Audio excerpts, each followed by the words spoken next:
Um, my name is Eric Wowoh, and happy to be here. Greetings from the people and children of Liberia, West Africa. It is an opportunity. What I'm going to be sharing with you tonight is not just my story, but the story of generations that you never get to meet, people you never get to talk to. And what a privilege that we have to just be alive tonight. It's a gift. If there's nothing else to be grateful for, just think about the food in the house, the refrigerator on, the microwave working, everything, the lights, the AC on in this room, and food in the lobby. God is amazing. So there's nothing else to praise Him for. That's enough. So I'm grateful for being here, and I'm grateful to being, in your midst and just standing here. What a privilege. And I believe that everybody in this place tonight have a story. So I'm going to be sharing mine with you. Some people are ashamed of their story. Some don't want to talk about it because sometimes they think it's too horrible. For me, I think that is the reason why God got you here. Everybody got a story. Your whole life is a story, nothing else but a story. From childhood to who you are right now, from school, relationship, it's all stories. And that's the story that God uses to place us on the mission that He wants us to go, and also to fulfill His destiny and His purpose for our lives. So my question tonight to you is, what's your story? I'm going to be sharing mine tonight with you in a little bit. If I was to give you a topic tonight, I would call it Unclog the Pipe. The pipe is clogged. When you are a plumber, if your restroom, the toilet, something is not working well, what do? You call a plumber, right? And the plumber comes in, what does he do? Clog it or clog it. There's something in the way that is stopping you from flowing. Anything that is not flowing begins to die very shortly. So if your life is not moving, there's something in the way. We have to find out what that thing is. When we eat and drink, it's just a matter of time. We have to go to the restroom. We had to go to the restroom. That's the law. So if I want to be forgiven, what do? I forgive. You're not forgiven because of the next person, you're forgiven because of you. You cannot afford to carry people around in your heart. It's not good for you when you suffer from heart attack and stroke. So He said, let it go so that you can be set free. So it's a seed, but first plant it before you can harvest the fruit thereof. If I smile at you, what do? You're going to smile back at me. It's natural, right? That is the law. When I drink, what do? I got to go to the restroom. When I eat too much, what do? Go there. All right? So it's a law. So tonight, we want to unclog the pipe. Why are so many of us dying? Why are we unhappy? Why are we bitter and angry? Why some of us have given up everything and said, well, you know what? This world would never change, and this is the way everything's going to be. Just quit everything. In fact, the Bible, I used to believe that stuff. I don't believe it anymore. Why? The pipe is clogged. But before I talk about talk about my personal story, I want to take you to this slide. I want to talk about my story, the foundation for the things I'm doing today. Our whole life is a journey.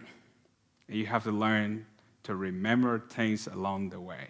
When you forget, you become ungrateful. And you run into trouble. We slept on dirt floor, thatched roof. My parents were poor. They were never Christian. I wasn't born in a Christian home. My family, they practice African religion, which is a mixture of voodoo and juju and accessory spirits worship. That's what my parents did. So that's where I was born. As children growing up, education was not a priority, especially Western education was not a priority. We had education, but it was native education. You learn as a young man or a young boy to go fishing, to chase animals in the bush. That's what we did first, how to take care of women, how to go get firewood from the forest or from the jungle and bring it home, because the ladies, you got to help the ladies at home. That's what we did. And we ate one meal a day. The day we were lucky, we ate one meal. And the meal was ready around 7, 8, 9 sometimes. Mom will have to wake you up and say, hey, food is ready. That's like 10 o'clock in the night. It's time to eat. That's one meal when you were lucky. There was no running water, no electricity. There was no phone, no Facebook, no Twitter. There's nothing. That was the life we had to live. We gather around the fire and share a story and have fun and laugh. For us, that was life, and it was the best part of life because we were all together. We were not running away, going anywhere. We were suffering, but we didn't know we were suffering because this is life. And we thought all of you Americans lived like we were the way we were living back there.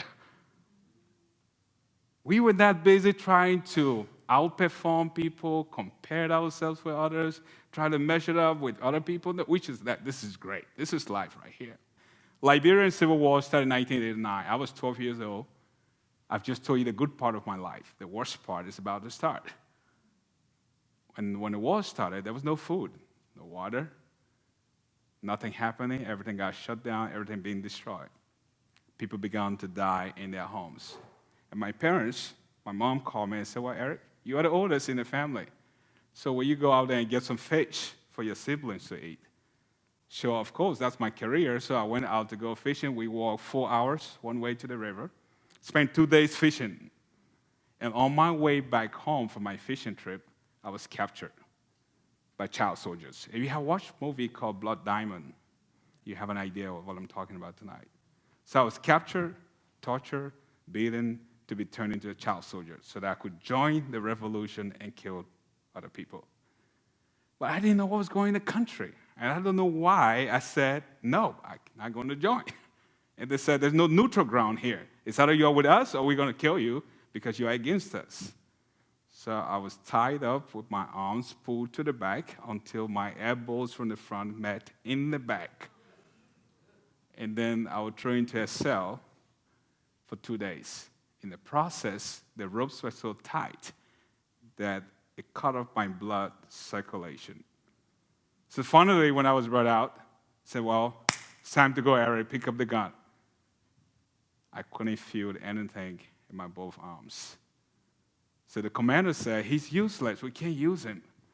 He's useless to himself, and he's not going to be able to help anybody else to fight against us. So there's no point in killing him. Just let him go. And that is how God saved my life. And with the help of the Red Cross, a lady I didn't know from anywhere, I was able to leave Liberia at the age of 12 into Ivory Coast, a French-speaking country, to Liberia. And my refugee journey started at the age of 12. Never saw my parents again, never went back home, and I left my country. You might be thinking, what this refugee camp looks like. Looks just like that. It's a tent, nothing but tents. Hundreds of thousands of tents.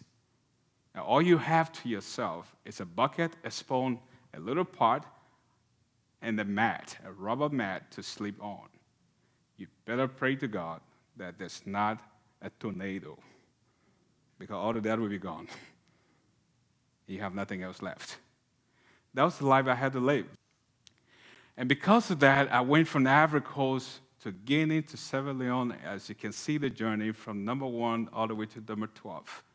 That is West Africa, the map of West Africa. That is the trail. That was my path. And I went from Ivory Coast to Nigeria, literally by foot. I didn't have a passport, no ID card, no nothing. You just left your country. You don't know where you're going, who you're going to, whether those people are going to be nice to you or they're going to be ugly to you, what's going to happen. You have no idea. Just go. And I didn't even know God at that point. But this is the good thing. I kept traveling until I came to Guinea Republic. When I got to Guinea Republic, I didn't want to hear about God. We did not want to hear a thing about Jesus, about church, because we felt like if God truly loved people, then why did he sit there and allow all of these craziness to happen? I lost my parents, country gone, everything gone, neighbors gone, and I'm in a refugee camp, and I got no food to eat, no water to drink, no education, no hope. And you say, Jesus loves the world? Who's the world, me or you? So we didn't want to talk about God. We threw him out, and would not have a conversation about that. Maybe he loves the world, but he loves the Americans more than he loves anybody else. The Americans are God's favorite children. And maybe the Israelites, but not Liberians and not us. So you can take that gospel somewhere else. So we were in the camp. Year 1, year 2, year 3. In 1992, it was around Christmas.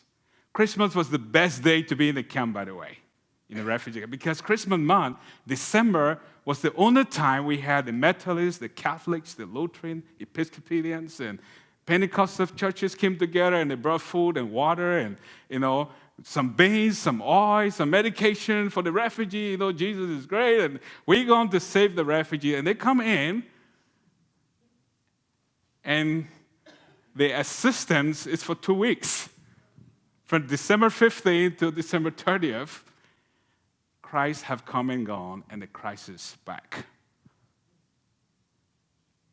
So that year, we were told by the UN and the U.S. government that we don't have enough food to feed you refugees because we have not gotten enough aid from the Japanese government and the U.S. government. So there's no food.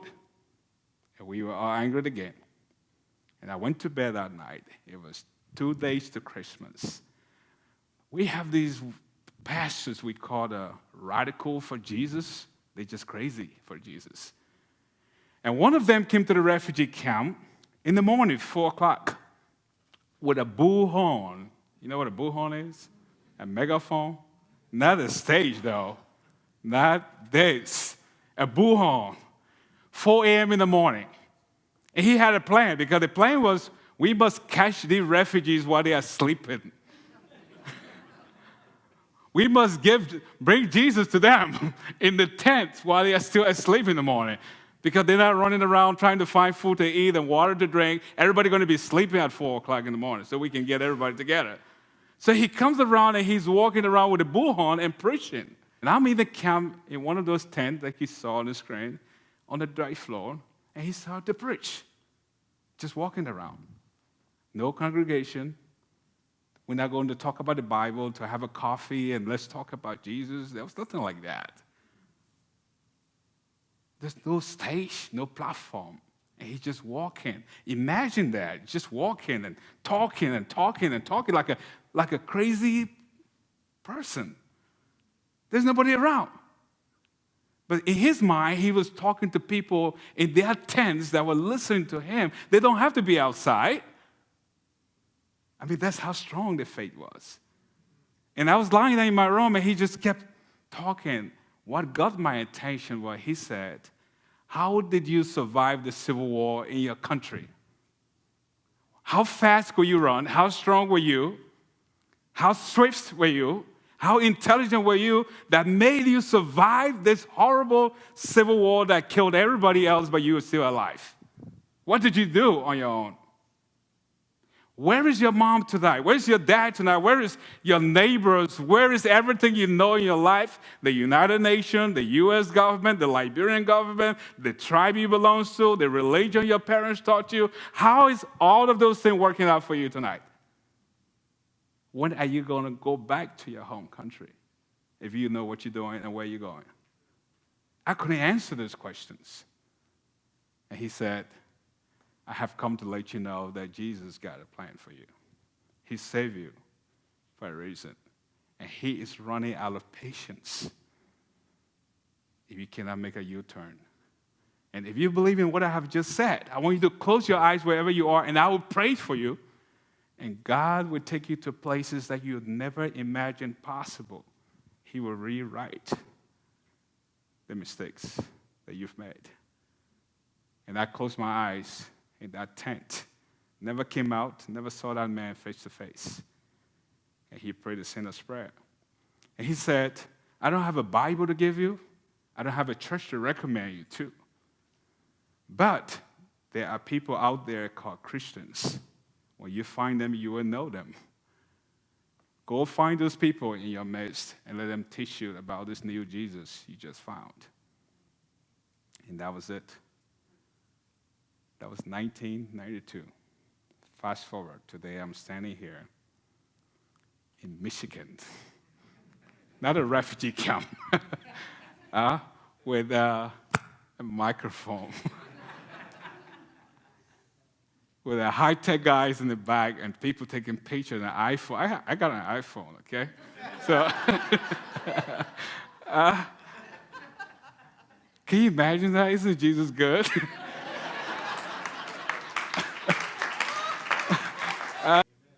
He used my story to get me to this point. It was a horrible story. It was a tough experience to be a refugee for more than a decade and a half. In 2005, the U.S. government showed up in the camp that year from the U.S. State Department. At that point in time, the war in Liberia has totally gotten out of control. It's begun to affect other neighboring countries like Ivory Coast, like Guinea and Sierra Leone, the British and the French, everybody at war in West Africa. The whole region was in total chaos. And then when it stopped, the question became, what do you do with more than 1 million refugees that have been gone away from home for over a decade? What do you do? How do you bring all those people back home? So the idea of refugee resettlement was nurtured. Let's help some of the refugees come to the U.S. Let's help some return to Liberia. Let's help some locally integrate. So I'm in the camp, and they come over and say, well, we are from and they came in those Chevy tinted glasses, Chevy, You don't know who's driving the car. You just see it move. And they move into the camp like, who are these people? And they come out, we are the Americans, and we're here. We're going to take care of all the problems. We're going to fix you. We're going to take care of the problems. But we want to know your story, each and every one of you. And that's when I knew the power of the story that God has given you. Number one, they said we have 2 criteria we're going to use to determine who comes to America and who doesn't come. Number 1 criteria, we are looking for long-stay refugees. Long-stay refugees mean you've been here for more than 10 years. You've never gone backwards, nor forward. You've been stuck in the camp for 10 years. If you are that person, fill out one of the immigration forms. I was going to my 14th year, overqualified for that. And so if you've been tortured, beaten, and abused, and you have scars, and you can prove what happened to you, give us names and dates and descriptions, take one of the forms. I was overqualified for that. I have all the scars on my body, so I filled it out. And they said, we're going to take you to America. And they told me on the immigration form, you're going to go to L.A. So I look at the thing, final destination in America, L.A. I thought that was Hollywood. It turned out to be Louisiana, the Cajun country.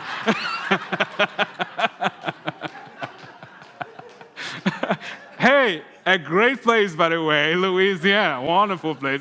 So I ended up in Louisiana. I'm on the Cajuns, okay? I'm the only African Cajun. I'm on this guy. Well, what is the problem? Up to date, we have the lowest enrollment rate of children in school in the whole wide world. It's the number 4 poorest country in the world, 85% unemployment rate, 80% poverty ratio. The minimum wage per month is $100. Literacy, what? Shocking, 60%. Then you understand why people go to civil war. That's the problem. That's a big, big problem. That was why we went to war. Because when people lose hope, they lose everything. You don't have money to give me tonight. You don't have money to give Liberia. All you can give Liberia is hope. That's all you have to give any human being is hope. And we lost that over there. So that's the problem. What's the solution? Education. I believe in education because education is the only gift that you give to a person that when they die with what? With their gift. Nobody takes it away from them. You can build a house, leave lots of money in the bank for your kids. And somehow they're going to either mismanage it or somebody else is going to take it away from them. And they're still going to suffer. But if you train them, give them good education, you have nothing to worry about. And when they die, they take their gifts with them into the grave, and nobody takes it away from them. Nobody can put them at a gunpoint and say, hey, give me your brain. It's not going to work. It doesn't matter how much you love your kids, you're not going to take your brain and transfer it to your kids. Education, for me, is the way to go. What kind of education? Christ-centered education. The education that, I'm going to go to work and learn and make all the good grades so that I can get a scholarship, go to college, and then after scholarship, I'm going to go get a big job on Wall Street and work in the bank and work in the oil industry and make a lot of money, move to Hollywood and enjoy my life with no responsibility and no obligation whatsoever. No. Christ-centered education, that means it's not about you. We're going to train you, we're going to invest into you so that you can invest into others. To whom much is given, much is required. You've been blessed to be what? A blessing. It's not to keep. And don't go to the restroom. You're going to die. I'm going to get it here. So, education for me is the key. And how do I know this to be true? When I was a refugee, I realized something. Since I came to America, I realized that Americans are broken just like Liberians are broken and everybody else is broken in the world. I've never seen people so depressed anywhere in my life, not even in a refugee camp, than America. I didn't know what depression was until I came here and people started telling me about depression. I'm like, what's that? How does that feel? What happened there? So Eric, I don't know how to explain this. Just tell me, what is that? I didn't know. And people spend $350 to $400 to go for counseling. I'm like, I want to be a counselor, okay? I want to be a counselor. I can build more schools with that money, all right? Come and see me. We can talk about that, all right? So I've never seen that. So I'm thinking, what's going on? The people with everything in the world are not happy. The microwave is working, the AC is working, the cars are working, kids are in school. In fact, we beg the kids to go to school. And we provide counseling for kids to go to school, career decision to be made, and we build schools all over and yet we got a problem. We still got a problem.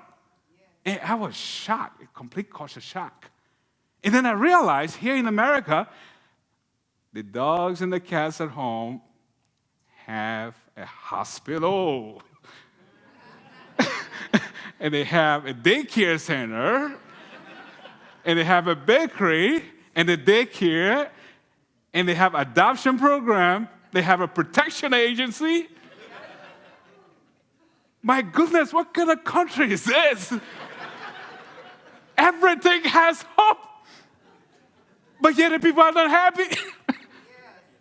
So I started thinking about all this stuff. What's going on? How come these Americans not happy?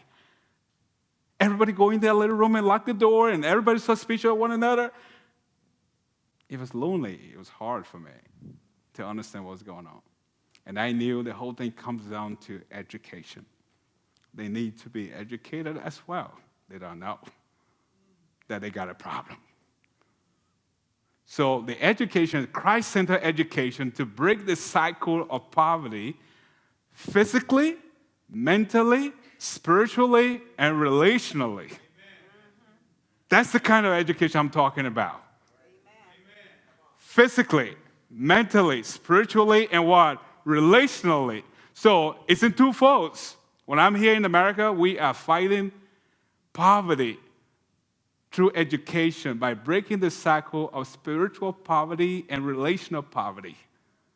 And when I'm in Africa, we are breaking that through mental and physical poverty. So either way, we are all broken. So I'm not standing here tonight to tell you, I want you to feel sorry for all these poor kids, give me some money and we're going to feed some kids. That you don't need anything. You need something.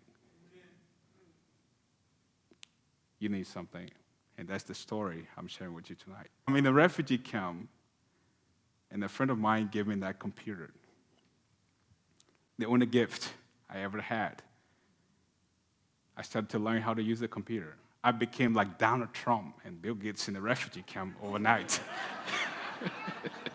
I have a computer and a generator. I'm the richest man in the camp. Come on now. Good guy. So I learned how to use the computer, and I decided, I remember, to whom much is given, much is required. And you've been blessed to be a blessing. So by my standard in the refugee camp, I'm the big dog. I have a generator and a computer. I'm the richest man. So what am I going to do with my riches? So I decided I'm going to train other refugees how to use that one computer. So we started training people from all over Africa. By 2005, we had trained about 700 refugees. And we have more other computers donated from different people. And the business grew. And then we took it back to Liberia. And then when I came to America and I saw what was happening here, I decided this was not a place for me to be. It's for me to come and visit, share what's going on overseas, and go back to work. That is reaching out to a lost and forgotten generation with education. That one computer changed my life. It was not a bank account. It was not a job on Wall Street or Main Street. It was not a college education. It was not my connection with influential people, powerful people. It was one thing. God has your number, and He knows where to find you. And He doesn't need to connect you with the central bank to change your story. For me, it was just that one computer that changed everything. That one computer today have brought me to America and put me before you in this room.